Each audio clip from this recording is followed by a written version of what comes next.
Ipinadala na ng Ombudsman ang 6 na buwang preventive suspension order laban kay Senate Acting Sergeant at Arms Mau Aplasca. Ito'y kasunod ng gulo sa Senado nitong Miyerkules ng gabi, May 15, 2026.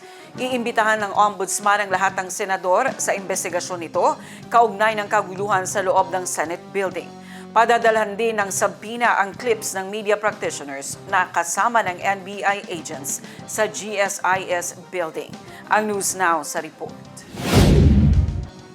Isinailalim sa preventive suspension ng Ombudsman si Senate Sergeant at Arms Mau Aplasca. Inanunsyo ito ni Ombudsman Crispin Remulla sa press conference ngayong hapon.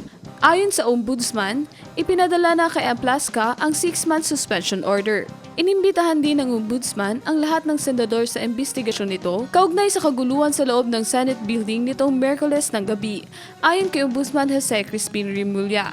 Dagdag ni Remulla, padadalhan din ng sabina ang clip ng media practitioners na kasama ng NBI agent sa GSIS Building. Kabilang sina Senador Robin Padilla at Senador Jinggoy Estrada sa mga iniimbestigahan ng Ombudsman kasunod ng nangyaring pagpapaputok ng baril sa loob ng Senado at pagtakas ni Senador Ronald Bato de la Rosa.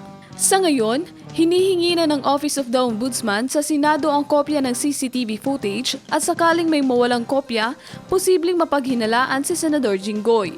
Criza Chavez, iMinds, Philippines.